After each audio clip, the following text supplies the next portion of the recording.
sounds like it. Hello, Torran. Hello, Michael.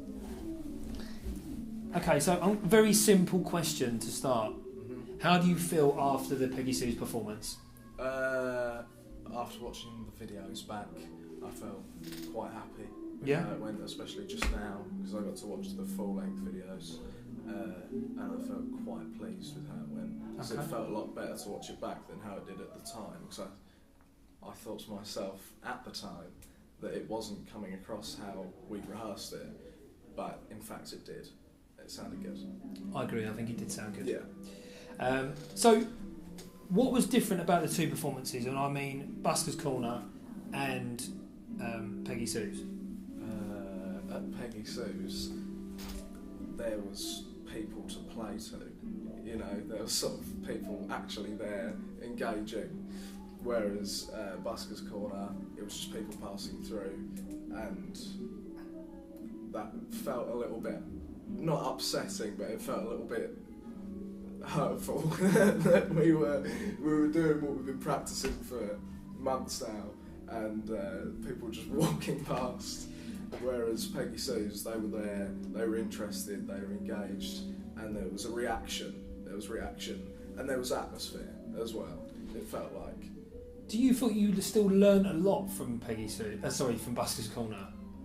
That feeling is a hard feeling to take. Yeah. Well, I think it's sort of prepared me a bit better than I was before for if we do another thing like that, and there's low interaction and not really anyone watching. It's prepared me for how to deal with that. It's just take it on the chin and keep going through it. Absolutely, so it was a helpful experience, I suppose, in that manner. I was just saying to Jake that an experience, and I hope you get to experience this, if you're playing at a festival and say you're one of the smaller bands, lesser known bands, and you're on a smaller stage, but the walkway to the main stage is in front of yours. They'll all be walking past, and they might be going to watch the Arctic Monkeys or something like that, but they're walking past you. Yeah, that'll be very similar. And you've got to get on with it. You know, you can't let it kind of interfere with your performance. Right? So which did you prefer then? I'm assuming. I did prefer Peggy Sue's. Yeah. Okay. Is there any reason why? Like, I'm just talking about your actual performance. Forget the crowd. Well, I feel like I played my guitar a lot better at Peggy Sue's. Yeah. Because at Busker's Corner, I made two or three mistakes, which didn't make sense to me because I didn't feel any pressure. But in a way I did, because I felt far more nervous to do Busker's Corner than I did to do Peggy Sue's. That's a hard environment to play in a reception at a college where any student can come past. I think it was just because I knew it was going to be people our age going past, and everyone's a little bit, they look at it in a bit of a funny way sometimes, which I understand because I can sometimes be that way. So that's what worried me about Busker's Corner, whereas Peggy Sue's, I felt a lot more relaxed. Okay. Did you encounter any technical issues? And how did you overcome them? Well, Michael, I would class this as a technical issue. It was the tuning of my guitar.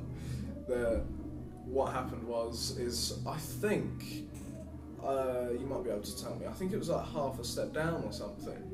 It was half a step up. You guys were rehearsing at half a step up, and I think there is a way to overcome this problem. Full stop, well, and that is for you guys to always have as professionals a guitar tuner. Whether it's one that you put on the end onto the headstock, or whether it's a pedal like a Boss chromatic tuner or something. It should be part of your kit. It should be just as important as your guitar, because every time you pick that guitar up, especially the type of guitar you play, like the 3-3-5 style, they are prone to going out of tune. And with the Bigsby as well. With the Bigsby, you need to make sure that. And as well, I wish that I'd made use of the tuner that was there. Yeah. If we had made use of that, then I wouldn't, because as you know, I got a little bit not irritated, but a little bit concerned during the last song, 505. I got a little bit freaked out by the sound. Yeah. But watching the videos back, it it wasn't a big deal. It wasn't a big deal. It was a big deal to me because I know how it had sounded a couple of hours before rehearsing it, but listening to it back, it sounded fine. It sounded fine. So all I can do to change that in the future is make use of the pedal that's there, or get my own and use that. Yeah, I think you should. And I think while I think of it, part of your feedback that I want to give you is that I would like you to start experimenting more with actually, one, owning your own equipment, and two, learning how to set different guitar amps up, knowing what your settings are, having your own sound, maybe buying some different pedals. You know, do you want, you know, when I say to you when we're setting up the amp, do you want a clean sound, do you want a distorted sound? Well, it might be something that's in between, and it might be that you have a certain sound that you want to go, but you can't always use your own amps. So I would research different amps, try different amps out, and get your sound. You must know in your head what it is you want to create. There's an amp that I'm solidly happy with, but I haven't started on pedals yet, which is so. You've got your own amp, yeah? Yeah, I've got an amp that I'm happy with. Okay, good. All right, so do you feel you prepared well for this? I'm talking about personally, not just as a group. Because I practice at home all the time, but I'm playing guitar all the time when I'm at home, and I would practice those songs a couple of times a day just to make sure they're embedded into my brain, you know, the chords and all that. So I felt well prepared for it. That's why the nerves weren't really there. Although we did the Moon Age Daydream, the first song we played, we only started practicing that on the morning. So actually, in that sense, we weren't that well prepared, but it felt pretty smooth because we both know that song. So we've both played it ourselves, but we hadn't done it together. But you could argue that you still. But I was still prepared, and so was he. So separately, we were both extremely well prepared for it. Just we hadn't prepared very well for it together as a pair. Well, you could flip that around and say that you were very well prepared for it, because a rehearsal room should just be that you're rehearsing the set together, not rehearsing your individual parts. You're rehearsing together. So it's communication, how you move, how you interact, all that stuff. That's what being in a rehearsal room is. That's not a writing session. The work should be mainly done at home. Yeah. Which is what you do. That's the right attitude. You need to be ready in that room to be able to play that song properly. And that's what we both were. So excellent, that's good. Okay. So if you were to perform in the same environment next week, what would you do? Would you do a different song? Would you extend the set? Would you do anything differently? I'd really like to extend the set, indeed. And obviously we spoke about the tuning pedal thing, so I'd make use of that. I'd extend the set. I think either you or Luke offered me a microphone at the start, and I regret not taking that offer, because then I could have had a bit more sort of camaraderie with the audience and Jake. Are you talking about addressing the audience? Okay. Yeah, just so that, like Luke was saying to us earlier about sort of breaking the ice and stuff. And I think, obviously, as that being one of our first gigs, not putting Jacob down in any way, but I reckon because he's not used to talking to the crowd, if we were both in that together, we could have just done our usual stuff, you know, how we usually talk. So we could have done something along those lines just to ease ourselves into it. But and I know if it was me on my own, and it was the other way around, I wouldn't have really known what to have done. So I think if we had both been able to speak, we could speak to each other, speak to the crowd, you know. Yeah. I think it would have helped. So that's something that I'd add for next time. And I'd have a more definitive idea of what I wanted my guitar to sound like as well. Yeah. Sort of more finely tuned in effects. Yeah. You know what I mean? Yeah, the right EQ, the right sounds, the right effects. Yeah. Okay. So just going to talk to you a little bit about your classmates? Like, how did you support your classmates in the planning and the delivery of this event?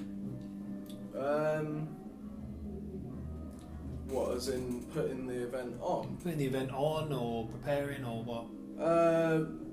Well, I think in a way, sort of bringing people was a supporting for the event, because like both mine and Jacob's parents came. Yeah. A couple of people we know that we asked to come down came as well. So I feel like that's supporting the event in a way, just to pad the room out a little bit more, and everyone did that. And well, I've watched quite a few people practicing as well, and giving them my honest feedback on what I think of their set, like before we went. So I think that's helpful as well, because just some honest feedback before you go and show it to a lot more people is helpful too. So I think that's quite a helpful thing to do. It is very helpful, yes.